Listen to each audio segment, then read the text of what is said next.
Bonjour et bienvenue dans cette nouvelle vidéo de guidage de lecture, donc lecture commentée à ma manière sur le livre de Seth. Donc Seth effectivement est un auteur un petit peu particulier car il écrit des livres de son point de vue qui peut être du coup de premier abord pas directement compréhensible à cause des concepts qui sont abordés notamment, qui posent beaucoup de questions. Donc c'est la raison pour laquelle j'essaie de refaire du lien, redonner des explications avec des choses peut-être un peu plus concrètes de notre quotidien.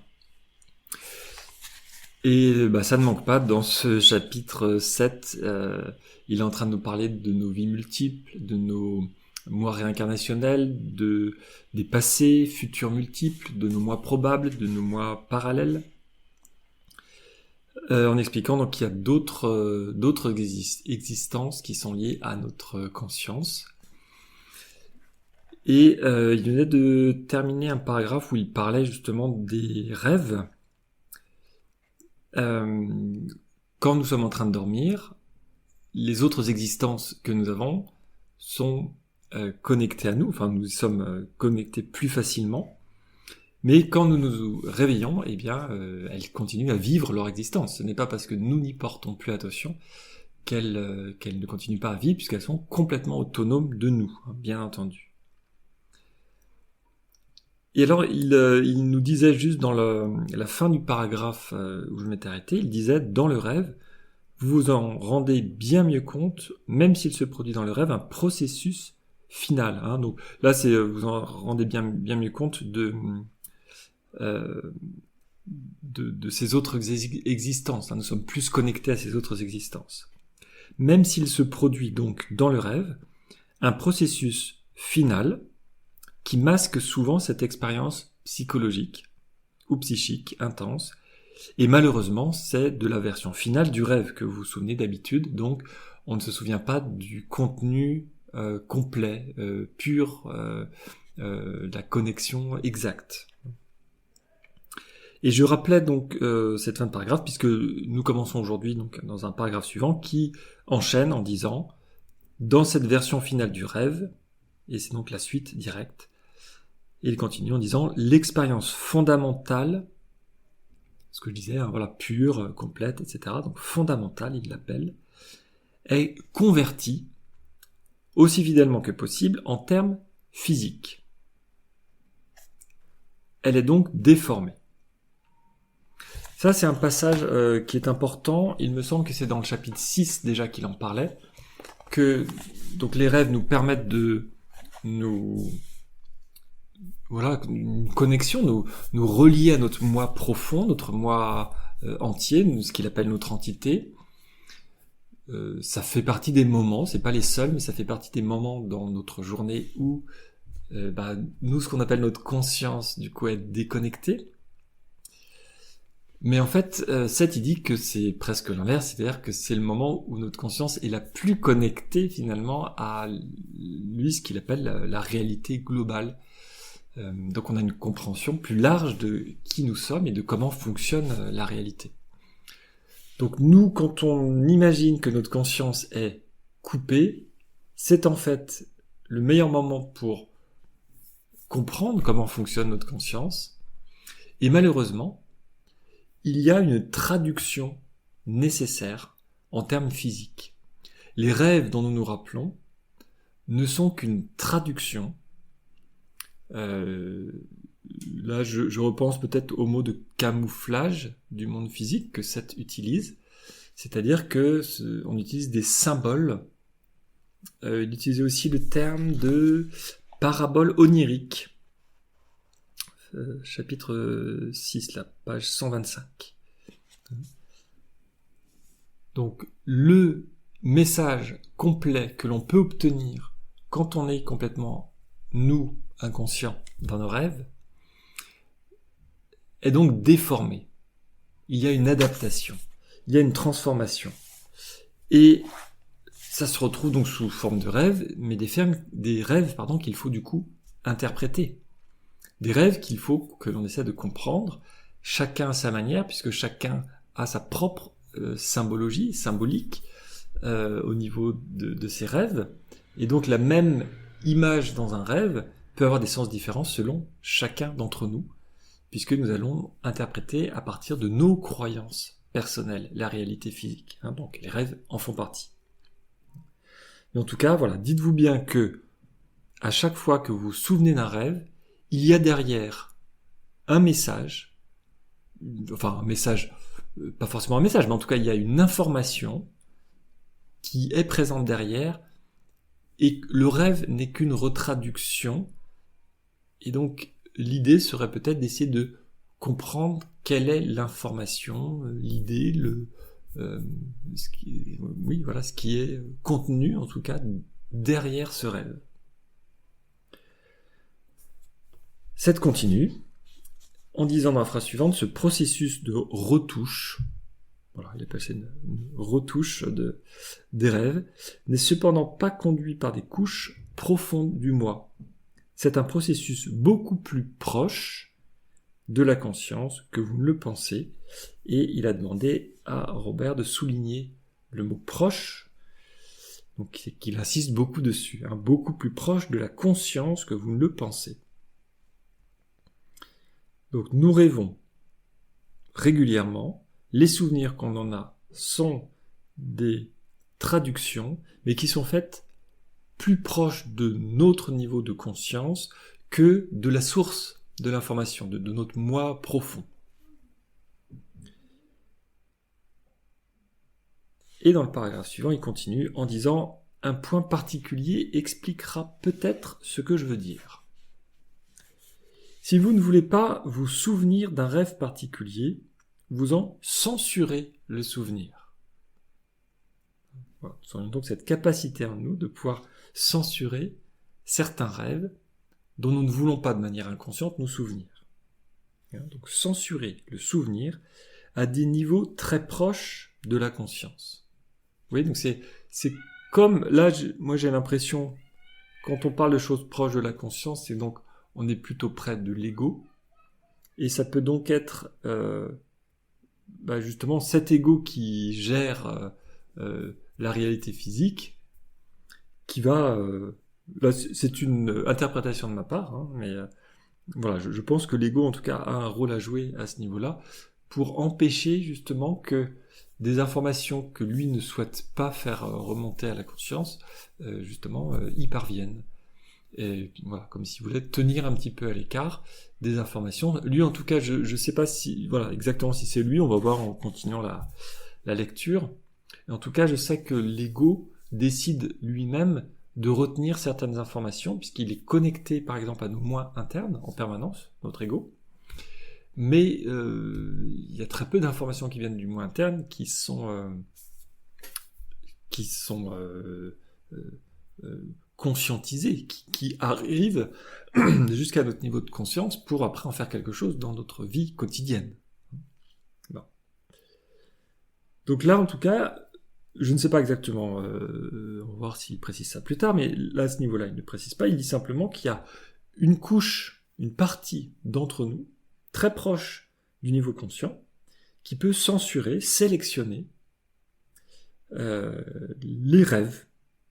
Voilà. Donc il a dit par exemple, un rêve particulier peut être censuré. Il continue en disant, vous pouvez même vous surprendre en train de lâcher intentionnellement le souvenir d'un rêve. Ah, vous voyez, c'est quelque chose même dont on peut prendre conscience du coup. Vous pouvez même vous surprendre en train de lâcher intentionnellement le souvenir d'un rêve. Le processus de retouche se produit presque au même niveau, mais pas tout à fait. Donc, si je comprends bien, il y a... Oui, bon, écoutez, je vais essayer de voir si je peux faire un petit schéma au lieu de faire des gestes dans l'air avec mes mains. C'est peut-être plus simple de faire ça. Donc il y aura... Alors pareil, je vais toujours un peu comme d'habitude, je fais des traits pour montrer, parce qu'il parle de dessus, de dessous. Voilà, je ne sais pas exactement où je vais aller. En tout cas, il y aurait, on va dire ici, la connexion. Alors comment je vais appeler ça ? Là pour moi, c'est le moi Alors, si le crayon veut bien écrire aujourd'hui, le mois. Allez. Bon, c'est les mises à jour de Windows qui font que l'ordinateur peine en permanence, il tourne en permanence, je ne sais pas pourquoi. Bon. Donc, il est moins actif. Là, il y a notre mois interne. Bon, bah désolé pour la lenteur. Il veut pas.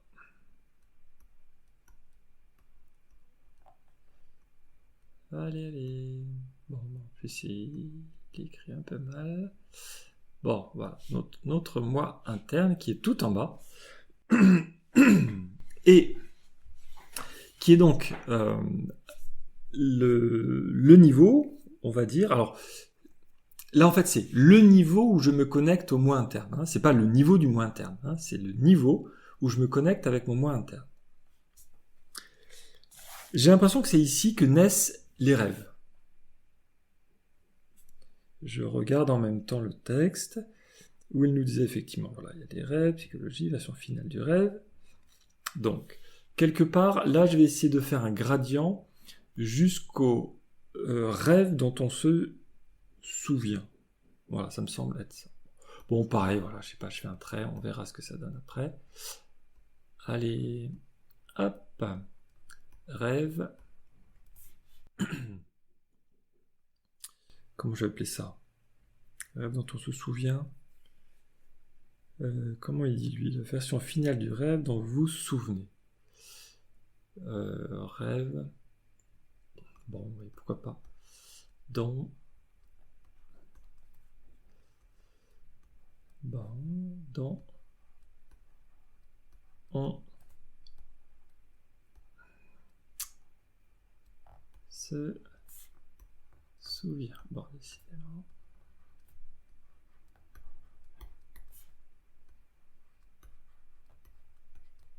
Le rêve dont on se souvient. Entre le moi interne et le rêve dont on se souvient, qu'est-ce qu'il vient de nous dire? Il nous dit, donc ça c'est la version égale, oui, la version finale, hein, voilà, c'est ça, égale, version finale.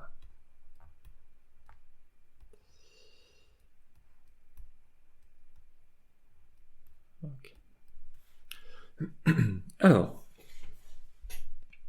dans cette version finale du rêve, ici, l'expérience fondamentale est convertie aussi fidèlement que possible en termes physiques. Donc, il y a en tout cas un cheminement pour remonter jusqu'à là, avec une conversion au milieu.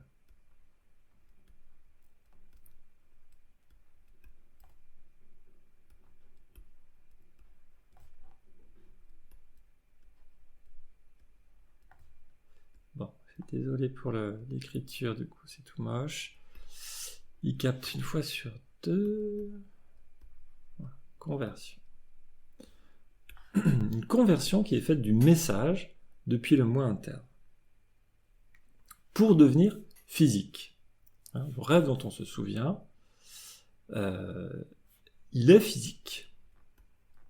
Il est traduit en termes que nous pouvons comprendre dans notre réalité physique.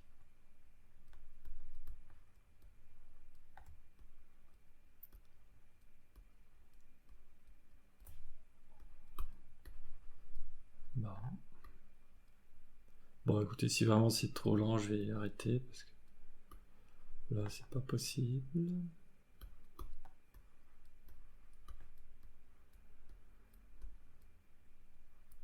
Je vais juste faire un petit truc rapide. S'il veut pas, il veut pas.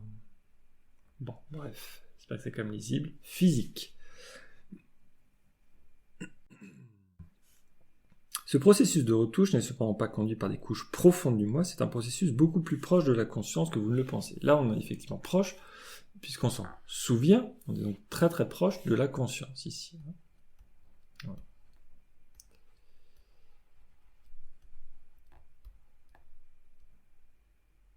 Bon, les S, il prend que la moitié des S. Ça fait des drôles de S.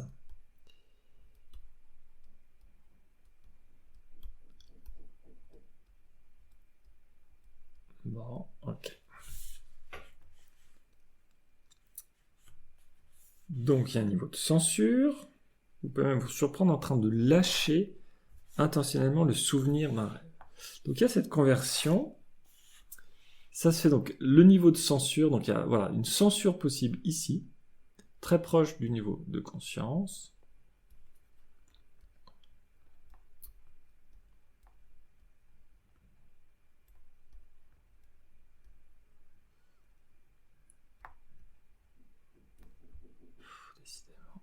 Bon. Ce niveau de censure-là. Et il vient de nous dire que le processus de retouche, c'est-à-dire la conversion, quelque part, retouche, conversion, était très proche que le niveau de censure. Je ne sais pas lequel est au-dessus, enfin devant, derrière, par rapport à la réalité physique qui s'installe.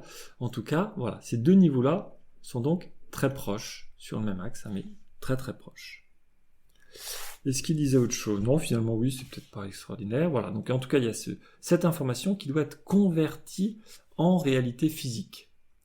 Et c'est pour ça qu'on se souvient ici de notre rêve qui arrive dans notre état de conscience.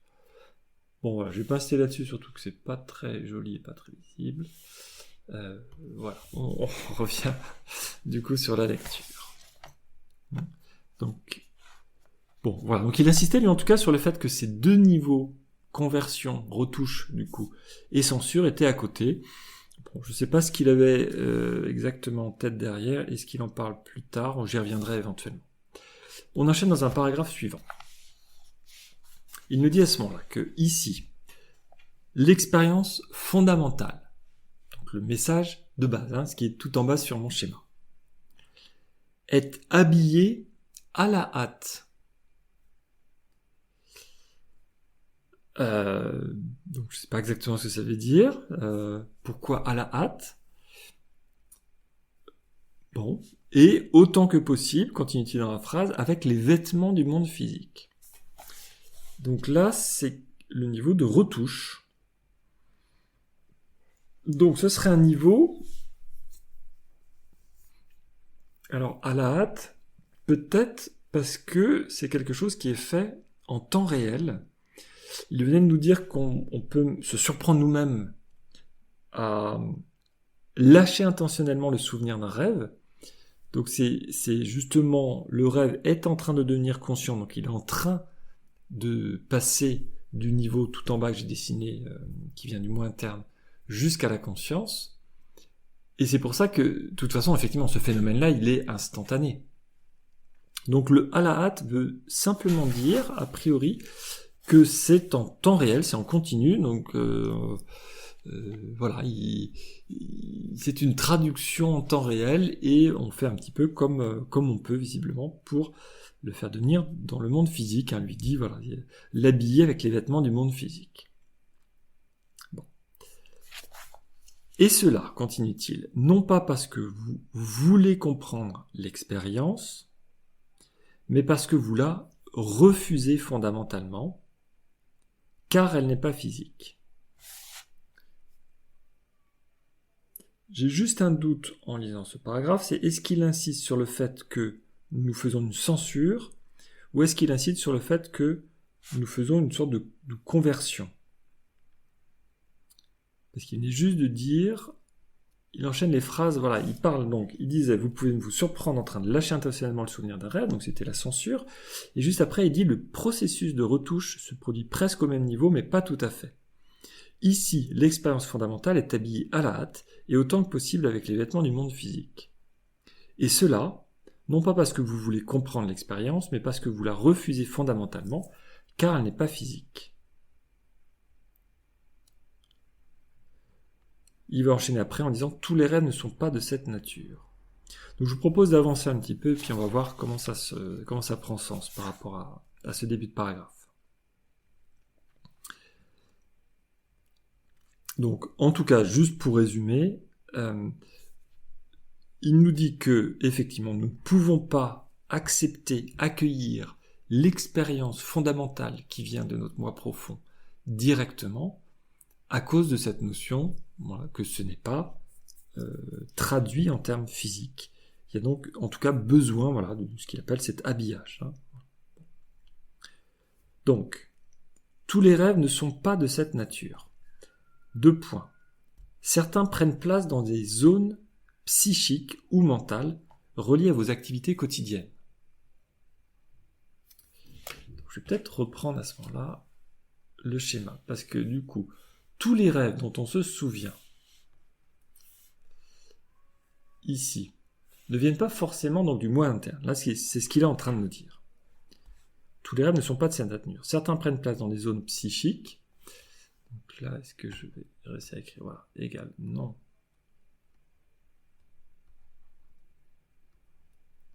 Les S et les N, il y a un peu du mal.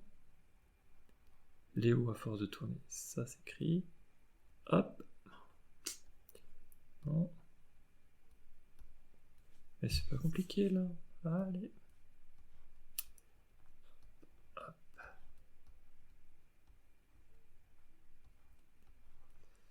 Non physique.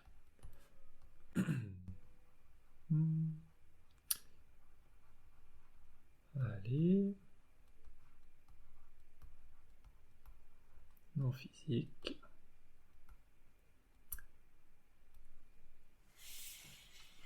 Et qu'il y a donc des rêves qui viennent d'ailleurs.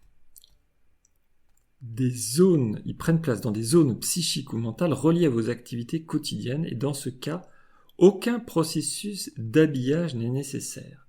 Donc c'est comme s'il y avait à côté, alors je sais pas, voilà, géographiquement, je dirais, comment le localiser. En tout cas, voilà, on va dire que ça vient, voilà, d'une zone ici, qui serait donc une zone séparée, qui est plus proche, si je comprends bien, de notre quotidien. Comment il dit, notre processus d'habillage, activité quotidienne. Donc là, bon, je vais écrire des raccourcis du coup. Activité, voilà, je m'arrête là. Un point, il n'arrive pas à faire un point. Activité quotidienne.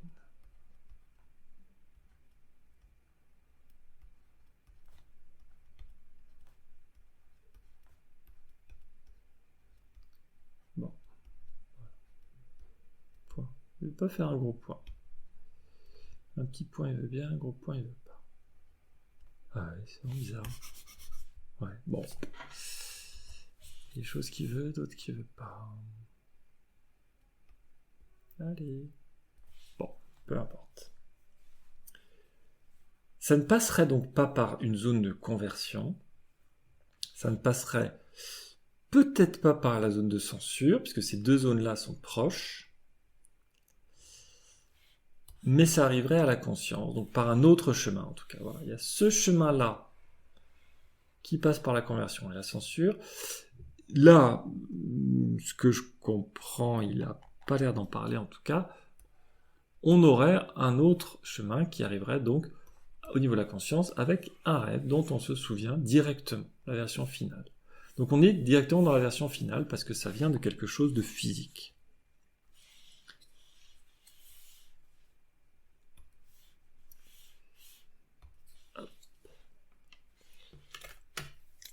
Et donc, voilà, il disait que ce n'était pas concerné par ce processus d'habillage. Mais, dans les très grandes profondeurs de l'expérience du sommeil, donc plutôt tout en bas au niveau de mon schéma, celles qui, incidemment, n'ont pas encore été détectées par les scientifiques qui étudient le rêve, il en parlait, là c'est vraiment tel quel, dans le chapitre 6, qu'est-ce que je dis, page 125 par là. C'est ça, page 124 et 125. Dans ces zones-là, vous êtes en communication avec d'autres parties de votre propre identité et avec les réalités dans lesquelles elles existent. Il y a donc un niveau très très inconscient, très loin, dans le sommeil. Là, en tout cas, il en parle dans le sommeil. Je ne sais pas, là, pour le coup, si ces expériences-là, on peut les avoir à d'autres moments de la journée. C'est possible que oui, mais en tout cas, dans l'expérience du sommeil, dans les très grandes profondeurs, qui n'ont toujours pas été détectées par les scientifiques. J'ai pas vu au niveau d'art. Moi, j'appelle ça les phases de sommeil. J'espère que je ne me trompe pas, mais en tout cas, j'ai regardé ce qu'on a découvert au niveau de ces différentes phases de sommeil, donc le fonctionnement du cerveau, le niveau des ondes, des choses comme ça. Donc, soit effectivement, il y a quelque chose qui m'a échappé, qui a été découvert récemment, simplement dans une des phases qui était déjà connue, il y a une sous-phase ou un fonctionnement particulier qui aurait été identifié. Mais là, il disait que c'était donc des...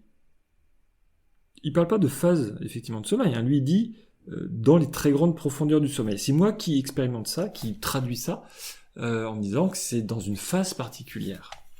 Mais en tout cas, j'avais remis dans une vidéo précédente, que je parle des pages 124 et 125, j'avais remis les phases de sommeil quand est-ce qu'elles ont été découvertes, et ça remontait avant l'écriture du livre.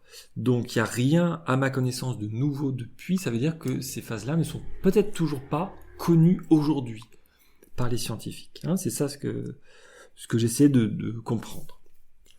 Dans ces phases-là, vous êtes en communication avec d'autres parties de votre propre identité, l'identité au sens large, ce qu'on appelle l'entité, et avec les réalités dans lesquelles elles existent. On a donc une expérience, je dirais, très large, très profonde, du contexte dans lequel nos différents autres moi, probables, parallèles, vie réincarnationnelle, etc., existent et prennent part. On y a accès. Donc vous voyez que dans nos 24 heures par jour, il y a au moins un temps, chaque jour, si vous dormez chaque jour, il y a un temps dans votre sommeil où vous êtes reconnecté à l'ensemble des informations de toutes vos vies. Voilà. Ça, c'est, à mon avis, ce qu'il faut retenir, en tout cas, dans ce paragraphe-là. Il continue dans le paragraphe suivant en disant « Dans cet état, vous menez à bien des tâches et des entreprises qui peuvent être sans rapport avec ce que vous considérez comme vos intérêts dans votre vie éveillée. C'est-à-dire que vous avez de temps en temps, dans votre sommeil profond, des activités, vous faites des choses concrètement, mais ça n'a aucun rapport avec ce que vous faites quand vous êtes réveillé. C'est comme si vous aviez une double vie, la vie de réveillé, la vie d'endormi, avec des contextes complètement différents, avec des activités complètement différentes, et qu'il n'y a a priori pas de rapport les uns avec les autres. C'est lui-même qui dit, voilà, des tâches et des entreprises qui peuvent être sans rapport, qui peuvent être sans obligation, avec ce que vous considérez comme vos intérêts. Vous y étudiez, vous jouez, vous acquérez de l'expérience, point virgule, vous êtes tout sauf endormi, dit-il avec un sourire, selon le sens que vous donnez à ce terme. L'humour particulier de Seth. Quand vous êtes en train de dormir, vous êtes tout sauf endormi, parce que c'est le moment où vous pensez être inconscient, alors que vous êtes le plus possible directement connecté à la source de votre conscience. C'est quelques minutes, dizaines de minutes, je n'en sais rien, par jour, sur vos 24 heures, sont les moments où vous êtes le mieux vous-même. Vous vous retrouvez directement en contact avec votre identité profonde. C'est exactement ça que Seth est en train de nous expliquer, d'où cette blague.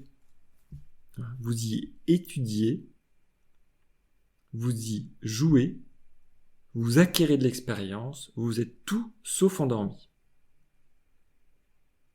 Vous y êtes extrêmement actif. Nous sommes en train de dormir et nous sommes extrêmement actifs au niveau de la conscience, plus au niveau du monde physique. Mais nous faisons des actions très concrètes dans une autre réalité. Et il dit ça avec humour. Vous y prenez part au travail souterrain, au fonctionnement fondamental de l'existence. Alors je pense que le « avec humour », c'était la phrase précédente. Vous y êtes extrêmement actif avec humour.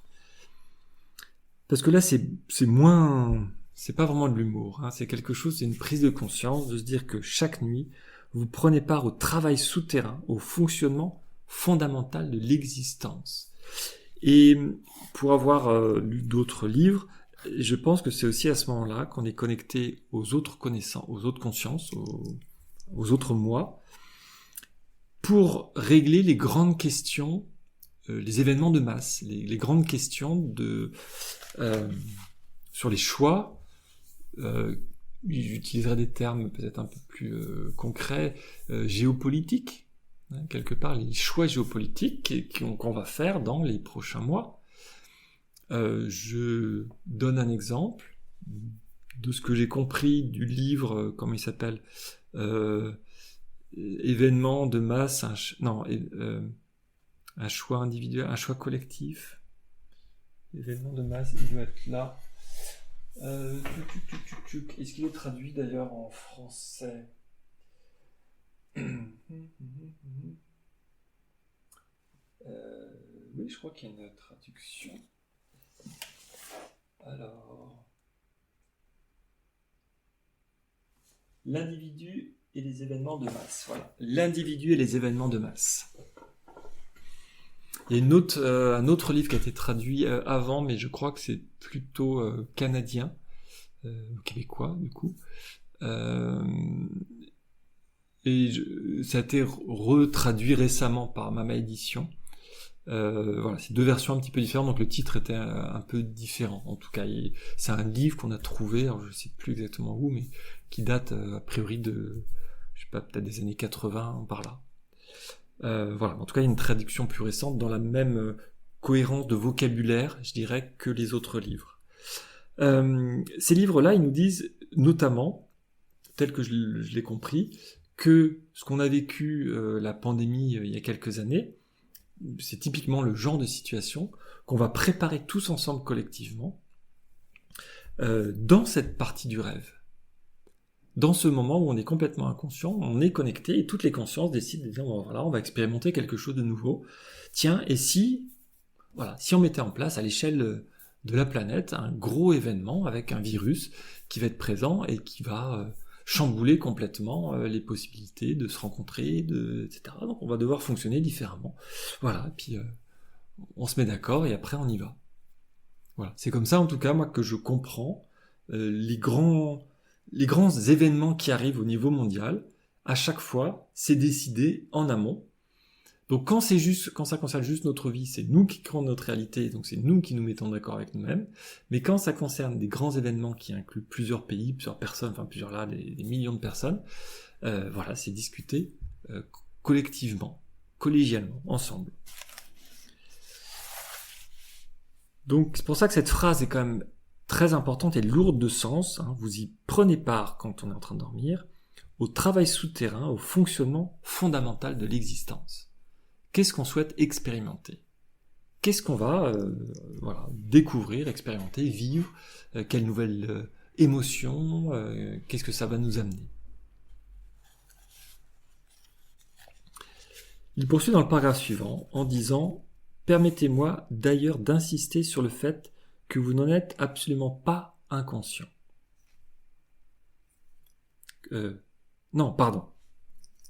Sur le fait que vous n'en êtes absolument, pas conscient. Inconscient, non, effectivement, c'est bien ça, pas inconscient. Donc, permettez-moi d'ailleurs d'insister sur le fait que vous n'en êtes absolument pas inconscient. Donc, nous avons conscience de cette étape-là, il y a une double négation.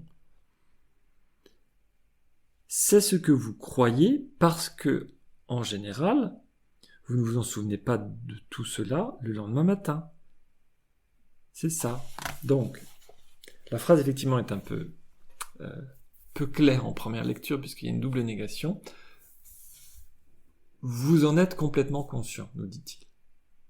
En tout cas, vous n'en êtes pas inconscient complètement. au moment où vous le vivez, vous en avez conscience, mais quand on se réveille, nous n'avons plus de souvenirs, et c'est pour ça qu'on va dire que c'est inconscient. Mais il nous dit qu'effectivement, donc voilà, en général, vous ne vous en souvenez pas de tout cela le lendemain matin. Dans une certaine mesure, pourtant, certains se rendent compte de ces activités, et il y a des méthodes pour se les rappeler partiellement. Donc on ne peut pas être complètement conscient de ce phénomène, qui se déroule à des phases très profondes de notre conscience, donc à un niveau que nous on va appeler inconscient, effectivement pendant la nuit, mais il y aura des méthodes, nous dit-il, pour se les rappeler partiellement seulement. Et certaines personnes, donc je ne sais pas si c'est une capacité particulière, mais en tout cas certaines personnes peuvent se rendre compte plus facilement que d'autres. Et ça veut dire que le matin, elles ont des souvenirs sous forme de rêves à ce moment-là, a priori de ce que je comprends, d'éléments qu'elles ont vécus. Mais vous voyez, peut-être du coup, voilà, de choix, de décision. Alors à chaque fois, ça va quand même être traduit sous terme physique, donc il y a toujours une altération du message, de cette information primordiale qui est donnée, fondamentale, dit-il.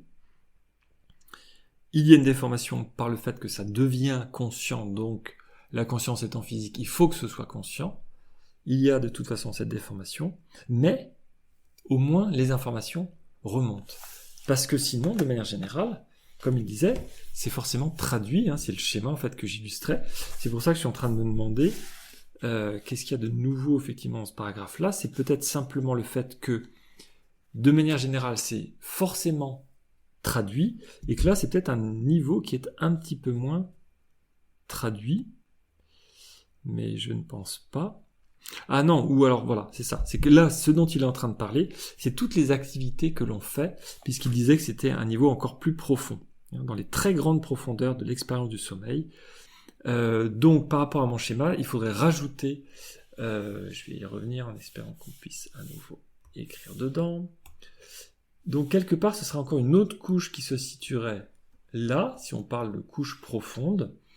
Et en fait, voilà, c'est-à-dire que mon schéma, ça c'est ce qui arrive au quotidien. Chaque nuit, on se reconnecte à notre moi interne, on a des expériences non physiques, l'information de base, qui doivent être converties, qui peuvent être éventuellement censurées, pour monter à notre conscience et devenir un rêve, dont on se souvient. Ça, c'est ce qui est fait par tout le monde, a priori, tous les jours. Là, ce qu'il était en train de dire, c'est qu'il y a d'autres profondeurs de l'expérience du sommeil. Comment on va appeler ça ? Qu'est-ce qu'il dit ? Oui, des grandes profondeurs de l'expérience du sommeil. Moi, c'est ça que j'appelle ça phase de sommeil. Mais lui, il ne parle pas de phase à cet endroit-là. En tout cas, voilà. Mais dans les très grandes profondeurs de l'expérience du sommeil, celles qui incidemment n'ont pas encore été détectées par les scientifiques qui étudient le rêve, vous êtes en communication avec d'autres parties de votre propre identité. Donc là, c'est une communication avec le moi interne. Donc finalement, c'est ça, oui, voilà, le mot qui... J'avais dit au début le niveau du moi interne, et c'est plutôt un niveau en fait de communication. S'il veut bien écrire un M... Il veut pas, voilà, communication, bon, là, peu importe. Alors que là, nous arrivons à un niveau de communication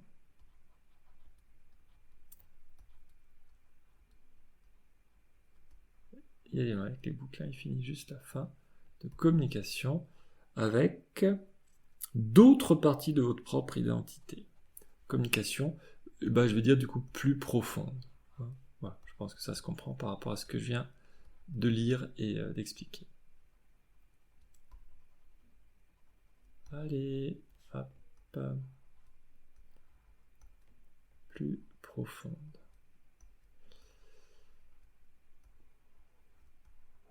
Je ne peux pas comprendre quand est-ce qu'il se déclenche, quand est-ce qu'il se déclenche pas. Voilà, bon. Plus profonde. C'est ça la différence. Et c'est ça où ce lien avec des niveaux de communication plus profonde. Là, certaines personnes ont un accès, et au mieux, on s'en souvient partiellement. C'est comme si, voilà, il y avait un trajet particulier à refaire là, pour après que ce soit converti, mais que ce ne soit jamais complet, parfait, en termes de remontée d'informations. Voilà, j'ai l'impression que c'est vraiment ça la différence qu'il expliquait dans ce paragraphe-là particulier. Et c'est donc dans cette étape-là que je viens de dessiner tout en bas à gauche que nous, qu'est-ce qu'il disait ? Nous jouons, nous prenons de l'expérience, nous étudions. Vous êtes tous au fond endormis. Voilà. Donc pour bien séparer les éléments.